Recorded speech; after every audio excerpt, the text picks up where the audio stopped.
नमस्कार, आप देख रहे हैं न्यूज नेशन। आपके साथ मैं हूं लक्ष्य शर्मा। मोनू मेरे साथ है। सेंचुरियन में टीम इंडिया की हुई शर्मनाक हार।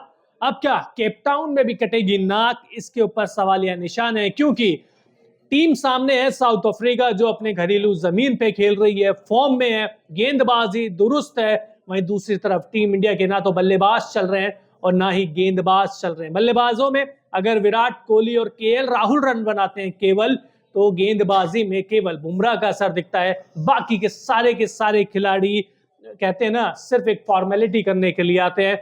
और अब केप टाउन में भी कटेगी नाक, ऐसा हम क्यों कह रहे हैं ये बताएंगे मोनू, क्योंकि इतिहास है, वो काला इतिहास है। बिल्कुल काला इन द सेंस कि यार इस एक दिक्कत सबसे पहली जो डराने वाली है वो है ये कि इंडिया ने अब तक केप टाउन में कोई टेस्ट मैच नहीं जीता है। आज तक नहीं जीता है। देखिए, इतिहास आज तक केप टाउन में हम लोग टेस्ट मैच नहीं जीत पाए हैं। बिल्कुल, क्योंकि हिस्टोरिकल 1993 में हमने फर्स्ट टूर किया था, वहां से लेकर 2023 आ गया, यानी कि 6 टेस्ट मैच खेले इंडिया ने। वहां 2 मैच ड्रॉ कराए हैं और 4 मैच हारे हैं, यानी 2 मैच भी वो गिर पड़ के ड्रॉ हुए हैं कि टक टक बस बचाने, इज्जत बचानी है वो वाली, और हारे एक तरफा हारे हैं। ये सबसे बड़ी बात है। बड़ा मार्जिन से जीता साउथ अफ्रीका, या तो 7 विकेट से जीता या 200 प्लस के रन से जीता है। सो आई थिंक ये आंकड़े थोड़ा डराने वाले हैं। लेकिन अच्छी बात क्या है जो मुझे लगता है केप टाउन में, कि थोड़ी सी कंडीशंस थोड़ी अलग होंगी सेंचुरियन के मुकाबले, बिकॉज यहाँ पे गेंद थोड़ा सा ना टर्न करेगा, तो ऐसे में कई सारी चीजें उठती टर्न करेगा और तेज गेंदबाजों को बाउंस कम मिलेगा, जिससे भारतीय बल्लेबाज थोड़ा सा वो कहते हैं ना कि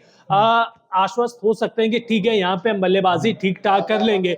लेकिन रिकॉर्ड तो बताइए, कितने टेस्ट मैच खेले हैं टीम इंडिया ने यहाँ पर? 6 टेस्ट मैच खेले हैं, जिसमें से 4 मैच हारे हैं, 2 मैच ड्रॉ हुए हैं। तो ये रिकॉर्ड है ऐसे केप टाउन का। लेकिन केप टाउन की जो कंडीशंस हैं कुल मिलाकर थोड़ी सी आसान होने वाली हैं। तो ऐसे में मोनू, एक चीज आप बड़ी क्लियर कर दीजिए कि आसान होने वाली है। हम कंपेयर कर रहे हैं सेंचुरियन से। कहीं आप ये मत समझ लीजिएगा कि मुंबई के वानखेड़े जैसी सपाट पिच आपको मिलेगी। हम कंडीशन कह रहे हैं सेंचुरियन से थोड़ी सी आसान मिल जाएगी, जहां पे तेज गेंदबाजों को हो सकता है कि मूवमेंट है थोड़ी सी कम मिले। थोड़ी सी, हम बार बार एक वर्ड यूज कर रहे हैं, थोड़ा सा।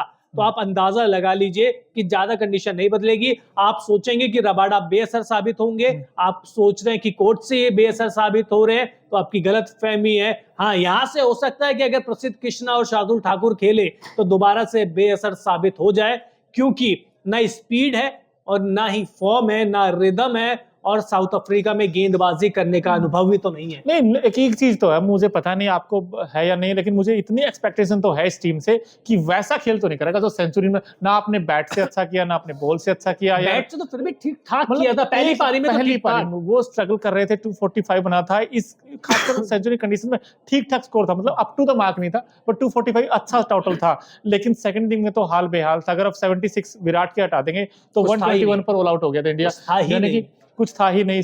फर्स्ट इनिंग में केएल राहुल ने स्ट्रगल किया था, 100 बनाया था, आउटस्टैंडिंग नॉक थी। और सेकंड इनिंग में विराट, इसके अलावा कोई भी बल्लेबाज ज्यादा देर तक विकेट अच्छा नहीं हो पाया। टेस्ट मैच में कितने खिलाड़ी खेले थे? 11 खिलाड़ी खेले थे इंडिया के लिए। तो लेकिन असलियत में कितने खेले? में तो यार आप 4 खिलाड़ी, 4 मान लूंगा, क्योंकि सिराज भी आप मान के चलोगे ना, सिराज ने बड़ी अच्छी दमखम के साथ गेंदबाजी की थी, और बुमराह ने 11 में से 4 खिलाड़ी खेल रहे थे, बाकी के सारे ऐसे लग रहे थे कि आया राम गया राम वाली चीज है। बल्लेबाजी में ये थी, आ रहे थे डॉट डॉट डॉट, स्लिप में कैच, बोल्ड और आउट। गेंदबाजी में क्या हो रहा था? शार्दुल ठाकुर आ रहे थे, रनअप ले रहे थे, गेंदबाजी कर रहे थे, ले प्रसिद्ध कृष्णा रनअप ले रहे थे, और आके ऐसा लग रहा है कि बॉलिंग मशीन है, और साउथ अफ्रीका के बल्लेबाज उनको आराम से बड़ी खेले जा रहे हैं। तो आप सोच लीजिए 11 में से 4 जने अगर आपके अच्छा प्रदर्शन करेंगे तो कैसा ये टीम गेम, और कैसी जीतेगी ये टीम? अब इसमें कई सारी चीजें भी है ना लक्ष्य सर, क्योंकि आप ये भी बताइए हमें और दर्शकों को कि इंडिया की ताकत क्या है और वीक लिंक्स क्या है। वीक लिंक्स हम सबको पता है कि हमारे पास इनएक्सपीरियंस साइड हो, जायसवाल हो, शुभमन गिल हो, क्योंकि फर्स्ट टूर था उनका। अय्यर उस तरीके का एक्सपीरियंस नहीं था, लेकिन अय्यर की भी दिक्कत है। अब जैसे 2 मैचों में लगातार आउट हुए हैं 2 इनिंग में शुभमन गिल। अब इसके ऊपर बहुत सारे सवाल है, क्योंकि 19 टेस्ट मैच खेल चुके शुभमन गिल और 31 का एवरेज है। ये जस्टिफाई नहीं करता टेस्ट क्रिकेट। बिल्कुल नहीं करता। और आपने यंग खिलाड़ियों की बात करी, ठीक है, सीनियर टूर पे पहली बार जा रहे हैं, सीनियर टूर के साथ। लेकिन आप ये मत भूलिए कि बीसीसीआई अब बार बार अपनी भारत ए की टीम को विदेशी दौरों पे भेजता रहता है, जिसमें से साउथ अफ्रीका भी है। अभी टीम इंडिया यहाँ पे खेल रही है सीनियर टीम, भारत ए की टीम भी साउथ अफ्रीका में है। इससे पहले साउथ अफ्रीका में खेल चुके हैं। क्या Shubman Gill limited over cricket में नहीं थे? क्या यशस्वी जायसवाल को कंडीशन भापने के लिए वो लिमिटेड ओवर की जो सीरीज थी, वो तो T20 और वनडे शायद दोनों में थे, वनडे में नहीं थे, T20 में थे। तो आप सोचिए 15-20 दिन भी अगर आपको कंडीशन में ढलने के लिए कम पड़ रहे हैं, तो आप फिर एक इंटरनेशनल क्रिकेटर कैसे बनेंगे? और एग्जैक्टली जो आपने बात कही है, यही सनी सर ने भी बोला, सुनील गावस्कर द लेजेंड्स, उन्होंने भी बात कही थी कि यार आपको ना ये मजाक नहीं है, क्योंकि साउथ अफ्रीका में जब आप खेलते हैं, जाते हो खासकर ओवरसीज कंडीशंस में, उसमें चाहे सेना कंट्रीज 4 जो बड़े देश हैं, इंग्लैंड हो, न्यूजीलैंड हो, साउथ अफ्रीका, ऑस्ट्रेलिया, तो आपको ना कम से कम 1 महीने पहले आपको जाना चाहिए वहां और प्रैक्टिस करनी चाहिए। अब आप इंडिया एक ही प्रैक्टिस वहां टीम में, अब उसमें से कितने खिलाड़ी खेले हैं मेन टीम में? सो आई थिंक आपको वो जो खिलाड़ी आपको खेलने वाले हैं प्लेइंग 11 में, उनको थोड़ा सा पहले जाना चाहिए था और प्रैक्टिस करनी रोहित चाहिए। शर्मा रेस्ट ले रहे हैं, आप भारत एक ही साइड से जाते हुए खेल सकते थे, या शुभमन गिल खेल सकते थे। अब उसने इंडिया ए में आपने को वो जो खिलाड़ी थे उनका नाम है आवेश खान। अब आवेश खान खेल वहां तो 5 विकेट लिए, लेकिन वो टीम में नहीं थे। अब वो इंडिया की तरफ से अच्छा परफॉर्म किया, लेकिन आपने उसमें टीम में मौका नहीं दिया। लेकिन जो प्रसिद्ध कृष्णा का दांव था, जो कोच और कैप्टन ने खेला था, वो तो फीका पड़ गया। अब उसने तो दोनों ने मिलकर, मैं फिर से कह रहा हूँ, 170 प्लस यानी कि 194 रन दिए दोनों ने, और सिर्फ 2 विकेट लिए हैं, और 408 रन बनवाने दे रहे हो आप उस विकेट के ऊपर जहां पर टीम इंडिया दोनों पारियों मिलाकर 408 क्या, एक में 121 है, एक में 245 आप ये अंदाजा लगाइए ना, हम बात कर रहे हैं कि भारत की बल्लेबाजी अनुभवीहीन है। साउथ अफ्रीका में तो अभी भी शॉन पॉलर खेल रहे हैं, जैक कालिस खेल रहे हैं, ग्राहम स्मिथ खेल रहे हैं, डिविलियर्स खेल रहे हैं। वहां पे डीन एल्गर को छोड़ दीजिए, एक अनुभवी खिलाड़ी, और मार्करम दूसरा ले लीजिए। हमारे पास भी तो ये 2 ही है, विराट और रोहित। केएल राहुल को भी आप मान लीजिए।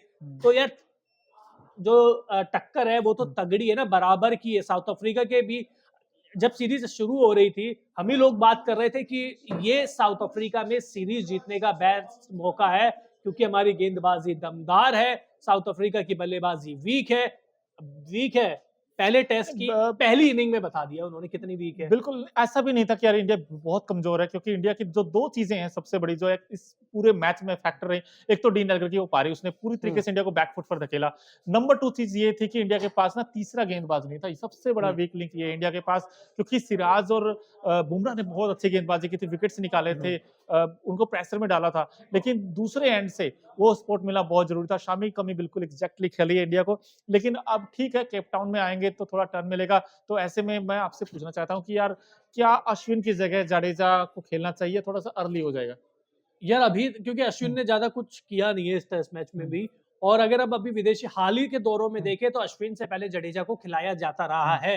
लेकिन मुझे लगता है केप टाउन में शायद, क्योंकि बाउंस वहां पे होगा, और वो जो अश्विन की जो हाइट है, उससे वो जो बाउंस मिलता है उनको, वो थोड़ा सा परेशान कर सकते हैं। तो मुझे लगता है कि शायद अगर थोड़ा सा भी टर्न मिल रहा है तो आप दोनों को खिला लीजिए, अगर एक को खिलाना है तो मैं भी अश्विन की साइड ही जाऊंगा। आप तो अश्विन के साथ हाँ। लेकिन जडेजा खेलने का फायदे क्या-क्या हो सकते हैं इस टीम को? एक तो ये है कि जडेजा बैटिंग अच्छी कर लेंगे नीचे आकर, तो आपको ना वो फैक्टर नहीं रहेगा कि हमें शार्दुल से बैटिंग भी चाहिए, क्योंकि जडेजा खेलेंगे तो प्रॉपर एज ए मतलब अच्छे ऑलराउंडर के जैसे ही खेलेंगे और 30 बनाकर दे भी देंगे।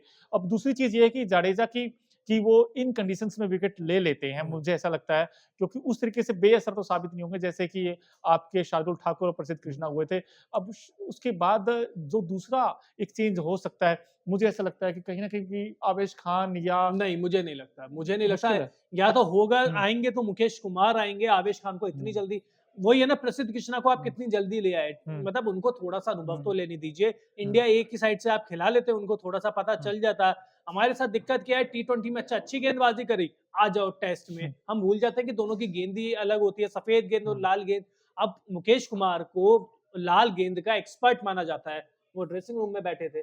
बिल्कुल, तो ये चीजें हैं। और कैप्टन के बारे में थोड़ा सा और आपको बता दें, थोड़ा ये कि होना क्या-क्या चाहिए था। अब केप टाउन में ये है कि जो पिच है, अगर हम पिच की बात करें तो थोड़ा-सा आपको ग्रीन ट्रैक वहाँ दिखाई देगा, थोड़ा घास होगा, जैसे आपने कहा कि बाउंस भी मिलेगा, और स्पिन के खिलाफ थोड़ा-सा खेलना मुश्किल होगा, खासकर अफ्रीकन बल्लेबाजों को, क्योंकि थोड़ा टर्न मिलेगा। अगर ऐसे में तो अश्विनी बड़े काफ़ी इफेक्टिव हो सकते हैं, जडेजा भी इफेक्टिव साबित हो सकते हैं। तो लेफ्ट आर्मर अगेन तो वैसे भी थोड़ा चढ़कर आता है। सो आई थिंक 2-3 चेंजेस हो सकते हैं, लेकिन बारिश के कम आसार हैं इस विकेट के ऊपर, और अच्छी कंडीशंस हैं। अब ऐसे में अगर ऐसी कंडीशंस हैं, तो जो टीम इंडिया को भी शूट करेंगे, ऐसा नहीं कि साउथ अफ्रीका को शूट करेंगे, तो इंडिया के पास एक बार फिर से अच्छी अपॉर्चुनिटी है सीरीज लेवल करने की। ऐसा नहीं कि इंडिया ठीक है एक मैच हारे, यहाँ मैं आपसे सीधा सवाल ये पूछ रहा हूँ जाते-जाते, इंडिया हार रहा है या ड्रॉ हो रहा है टेस्ट मैच? मैं तो ये चाहूंगा इंडिया जीतेगा और जीतेगा भी। चाह रहा हूं नहीं क्योंकि क्या क्योंकि इस होगा? इंडियन टीम ने, मैं कह रहा हूँ कि ठीक है, लोग कह रहे हैं कि यार इंडिया में ये कमी है वो कमी है, लेकिन ये टीम बाउंस बैक करना जानती है। आप देखिए विदेशों में आपने सीरीज जीती है, आपने इंग्लैंड में जीती आपका है, आपने कप्तान भी तो चेंज ऑस्ट्रेलिया हो में गया जीता ना, है। और कप्तान डिफेंसिव है आपका, अब क्या करोगे आप? नहीं ठीक है, आप एक मैच कह सकते हो, लेकिन सर क्यों, इस WTC फाइनल विदेश में था? था, मैं मानता हूँ सर, थोड़ी सी विदेशों में रोहित शर्मा का एज बिल्कुल। ए कैप्टन आप रिकॉर्ड हम्म, देख लीजिए ना। नहीं नहीं ठीक है, डिसीजन मेकिंग में आप कह सकते मैं हो कह दो रहा तीन हूँ चीजें। कि ड्रॉ या हार रही है, नहीं जीत रही टीम इंडिया। सर मैं कैप्टन को ब्लेम नहीं करूंगा, क्योंकि मैं देखिए ब्लेम ठीक, नहीं कर रहा। मैं कह रहा हूँ कि दो तीन डिसीजन ठीक, आपके डिसीजन मेकिंग कभी कभी आपकी रॉन्ग हो जाती है, अब वही दिक्कत है, मैं बार बार अच्छा, इसलिए WTC फाइनल में भी हो गई थी, अश्विन को नहीं खिलाया था, यहाँ पर भी हो गई थी। यहाँ पर तो एक ही मिस्टेक हुई ना, जब आपने एक भाई एक यार, यहाँ पे आपको आधी मिस्टेक भी नहीं करनी, आपने एक पूरी मिस्टेक कर दी, आप ये नहीं कह थोड़ा सकते। सा रिलायबल हो गए थे शार्दुल ठाकुर और प्रसिद्ध कृष्णा पे, सो आई थिंक आपको एक बॉम्बे एंड से, बॉम्बे लॉबी भी मैं तो है ना, दोस्ती भी तो निभानी पड़ेगी। मैं अभी भी कह रहा हूँ सर, एक एंड से आपको ना सिराज या बुमराह में से एक्सपीरियंस को एक साइड रखना ही पड़ेगा, क्योंकि आपको विकेट लेने पड़ेंगे, तभी आप मैच जीतोगे। तो मजा आएगा दोस्तों, क्योंकि कैपटाउन में इंडिया का रिकॉर्ड उतना अच्छा तो नहीं है, बड़े बेद उतना खराब है, अच्छा नहीं है ही खराब नहीं। है, लेकिन उम्मीद करते हैं कि ये रिकॉर्ड बदलेगा, और इतिहास तो उम्मीद यही करेंगे कहता है ना कि कि टीम इंडिया मुझे गलत साबित करेगी। बिल्कुल तो गलत साबित करे, क्योंकि इसमें पोटेंशियल है इस टीम इंडिया में, और यंग प्लस एक्सपीरियंस, अच्छा कॉम्बिनेशन इंडिया के पास। तो उम्मीद करते हैं इंडिया केप टाउन जीतेगा और सीरीज लेवल करेगा। बहुत बहुत शुक्रिया।